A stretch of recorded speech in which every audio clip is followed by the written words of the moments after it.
नमस्ते मित्रों, हिंदी भाषा के प्रेमियों, सम्माननीय प्रधानाचार्य, अध्यापकगण और हिंदी भाषा के प्रति रुचि रखने वाले मेरे प्यारे सभी छात्रों और कर्मियों,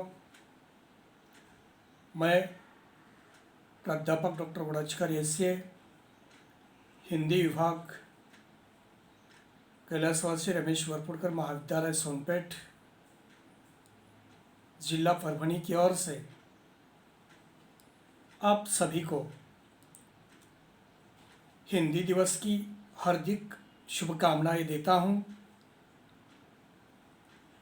और मेरे अपने हिंदी भाषा के प्रति विचारों को आपके सामने व्यक्त करना चाहता हूं। मित्रों, हम सभी को पता है कि हमारा देश एक महान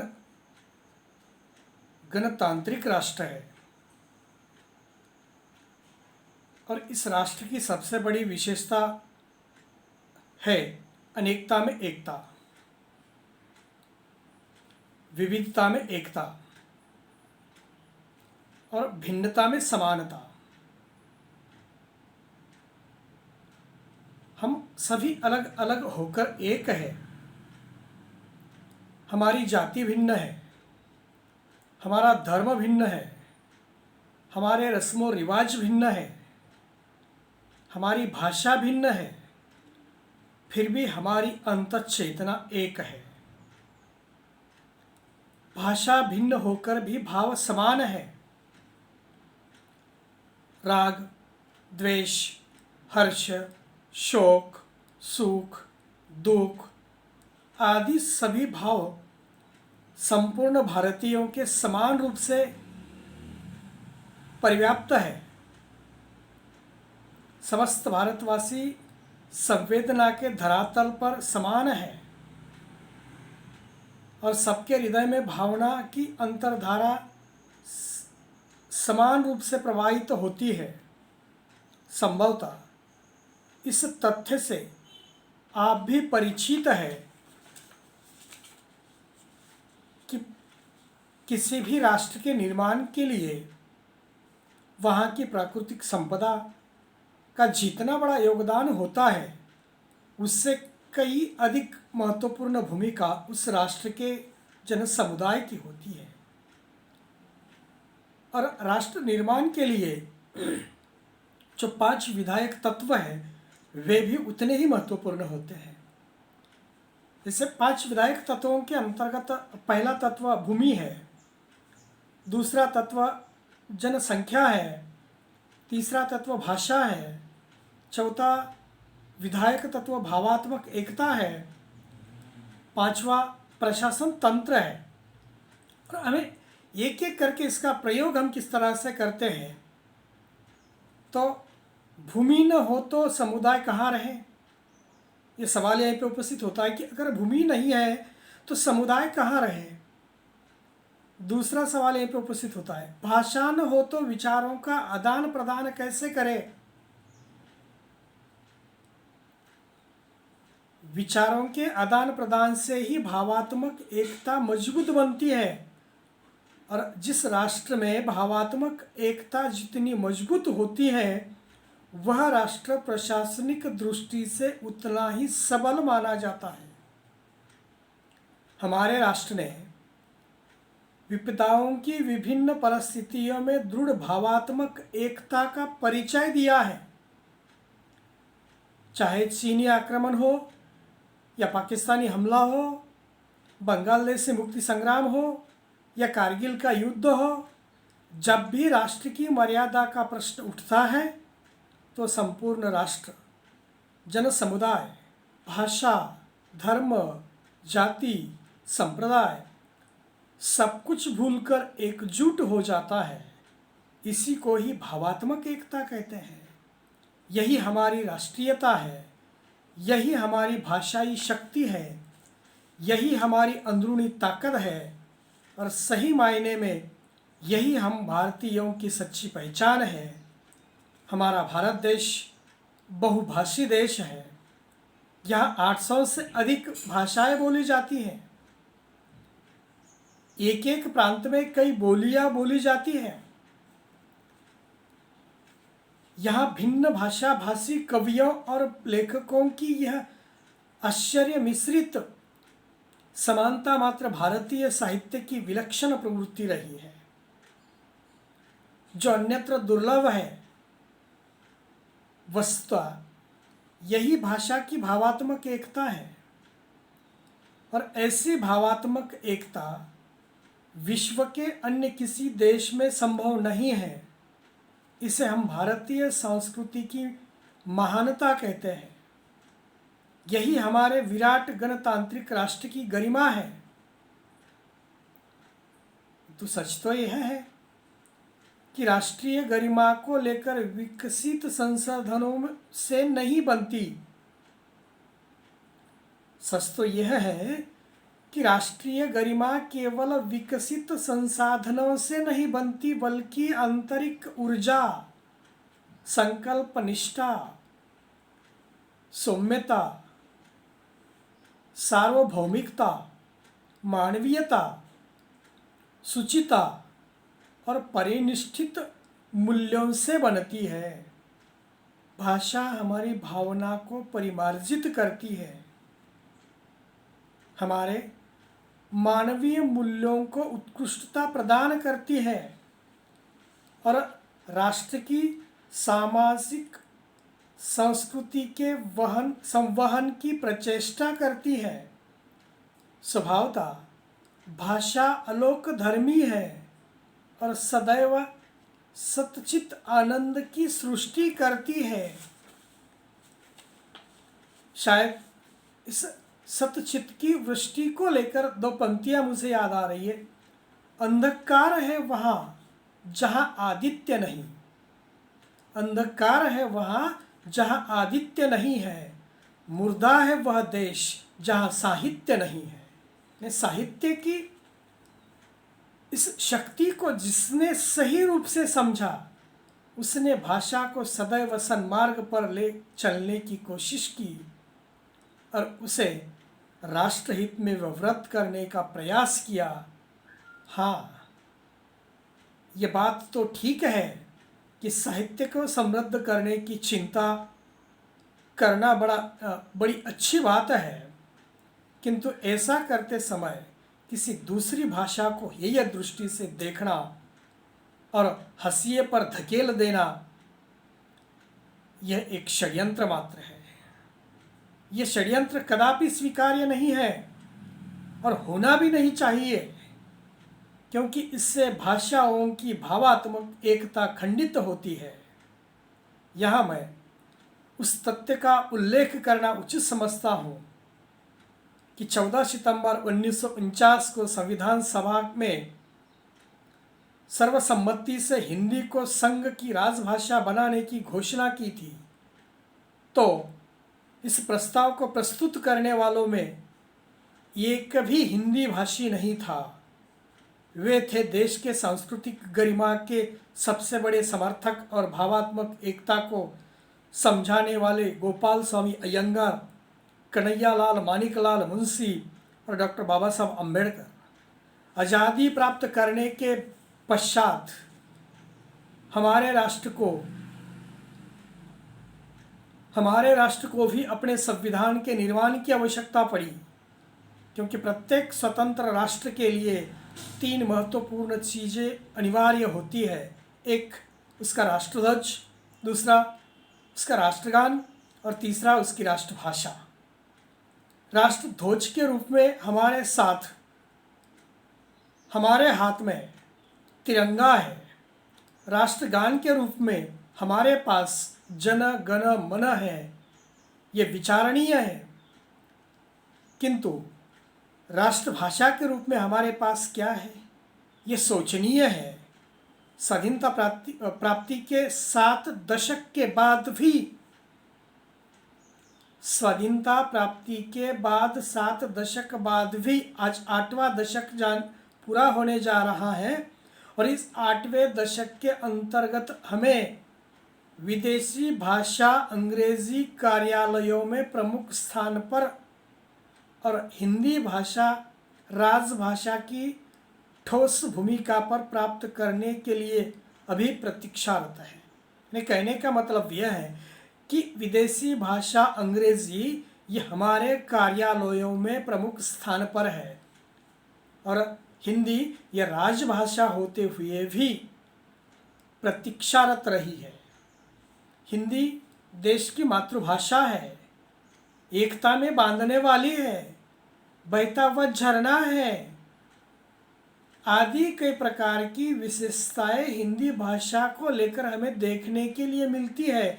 तो भी हिंदी भाषा की ओर देखने का जो दृष्टिकोण लोगों का रहा है, दफ्तरों का रहा है, वह पूरी तरह से ये दृष्टि से रहा है और शायद इसीलिए हमें कहीं कभार लगता है कि 14 सितंबर ये हिंदी दिवस मनाया जाए। 14 सितंबर ये हिंदी दिवस मनाया जाए। हिंदी देश की मातृभाषा है और इसका सम्मान करने के लिए साल में केवल एक दिन, केवल एक दिन ही हम 14 सितंबर के दिन हिंदी दिवस मनाते हैं।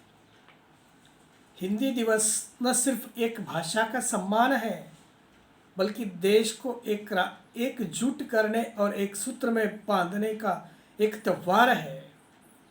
हिंदी दिवस हम इसीलिए मनाते हैं कि 1949 में हिंदी दिन संविधान सभा में हिंदी को भारत की राजभाषा बनाया है। संविधान के अनुच्छेद 343 तहत देवनागरी लिपि में लिखी जाने वाली हिंदी को सरकारी कामकाज की भाषा के रूप में मान्यता दी है। वास्तविकता कुछ अलग है। कारोबारी जगत में तो अंग्रेजी का दबदबा है, इसलिए हिंदी दिवस मनाने की जरूरत महसूस की गई ताकि हिंदी को बढ़ावा दिया जा सके। किंतु मुझे हिंदी दिवस मनाना यानी हिंदी की दुर्दशा पर आंसू बहाने का दिवस लगता है, क्योंकि हिंदी को हम भारत की मातृभाषा मानते हैं। प्रतिवर्ष हिंदी दिवस मनाते हैं। ये लोगों द्वारा सरकारी कार्यालयों, निजी कार्यालयों और शैक्षिक संस्थाओं में मनाया जाता है। शिक्षकों को उचित मार्गदर्शन के साथ साथ स्कूल कॉलेजों के छात्रों द्वारा मनाया जाता है। अरे भाइयों, पूरे भारत में व्यापक रूप में बोली जाने वाली भाषा होते हुए भी मनोरंजक गतिविधियों की एक विशेष भाषा विभिन्न कक्षाओं में पाठ, निबंध, कविता, आलोचना, साहित्य अनेक विधाओं की भाषा है। इसमें संत समाज सुधारक कबीर के दोहे, रहीम के दोहे, बिहारी के दोहे, तुलसीदास जी का रामचरित्र मानस, संत नामदेव के पद, इन सब का पठन होता है। और इतना ही नहीं, फिल्मी जगत के अंतर्गत गीत, नृत्य, सामान्य ज्ञान प्रश्नोत्तरी प्रतियोगिता होती है। इतना ही नहीं, हिंदी सबसे सस्ती भाषा है। होटलों के नौकरों से लेकर राजमहल के राजाओं की भाषा होते हुए भी इसका दिवस मनाया जाता है। सबसे छोटी, सबसे सस्ती भाषा ही है, छोटी नहीं बल्कि सबसे सस्ती भाषा है। होटल के नौकरों से लेकर या अनपढ़ गंवार व्यक्ति से लेकर राजमहल के अंतर्गत के राजाओं तक की यह भाषा होते हुए भी हम इसका दिवस मनाते हैं। हिंदी हमारी मातृभाषा है, मगर आज भी कुछ जगहों पर हिंदी बोलने वाले को हेय दृष्टि से देखा जाता है। जो हिंदी बोलता है उसकी ओर आज भी हम हेय दृष्टि से देखते हैं। और जहाँ पे हमारी मातृभाषा मराठी, जिसके अंतर्गत एक दो इधर उधर के अंग्रेजी शब्दों का हम प्रयोग करते हैं तो पूरी तरह से उसकी ओर आंखें बड़ी आंखें ऊपर उठाकर हम देखते हैं कि भैया कैसे किस तरह से अंग्रेजी बोलने लगा है। ये दृष्टिकोण शायद हमारे इस हिंदुस्तान के अंतर्गत के लोगों के अंतर्गत दिखाई देता है कि अंग्रेजी बोलने वाला यहीं पे बुद्धिमान समझा जाता है और हिंदी बोलने वाला गंवार समझा जाता है, जिसके अंतर्गत देश को एकता में बांधने की शक्ति है। उस भाषा की ओर देखने का हमारा नजरिया इस तरह से है। बात यह है कि तकनीकी बाजार के अंतर्गत अंग्रेजी का दबदबा कायम है। यह अच्छा संकेत है हमारे लिए कि हिंदी ने भी बाजार में अपना प्रयास शुरू किया है, किंतु बाजार का हिंदी के प्रति नजरिया बदलना जरूरी है। हिंदी दिवस क्यों मनाते हैं हम? कि बाजार के अंतर्गत का हिंदी के प्रति जो दृष्टिकोण रहा है वो बदलना यहीं पे जरूरी है। ये नजरिया समाज का है। समाज में नजरिया बदल दिया तो बाजार खुद बदल जाएगा। हाँ, हमें यह भी पता है कि हिंदी को भारत की आबादी 3/4 रूप से बोलती है। बच्चे के जन्म से लेकर कुछ दिन पश्चात वह घर के लोगों की सुनकर हिंदी सीखने लगता है। बच्चों के जन्म से लेकर कुछ दिन बाद वह बच्चा अपने परिवारजनों की भाषा सुनता है और सुनकर आत्मसात करता है। आत्मसात करने के बाद वह उसका अनुकरण करता है। पर जब वो 3 या 3.5 साल का हो जाता है तो जब उसके पढ़ाई का सवाल हमारे सामने उपस्थित होता है तो हम सबसे पहले अंग्रेजी पाठशाला को तलाशते हैं। अंग्रेजी पाठशाला कौन सी अच्छी है? मेरा बेटा अगर अंग्रेजी स्कूल में चला गया तो वह ठीक से पढ़ाई करेगा। हमारा दिमाग, हमारा मस्तिष्क, हमारी वैचारिकता दूसरी पाठशाला की ओर क्यों नहीं जाती? नहीं, मेरा कहने का मतलब कोई गलत नहीं है, बल्कि कह देता हूं कि हम यहीं से सोचते हैं हिंदी के बारे में।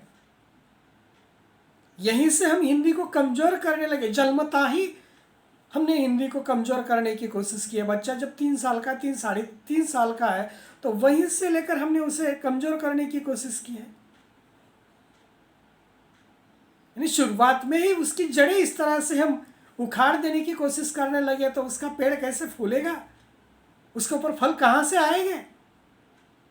अगर उस पेड़ को फैलना है, उसके ऊपर फूलों को बहरने देना है, उसके मीठे फल चखना है, तो उस मीठे फल को चखने के लिए हमें अंग्रेजी स्कूलों के साथ साथ, अंग्रेजी पाठशाला के साथ साथ अन्य भी पाठशालाओं की ओर देखना चाहिए।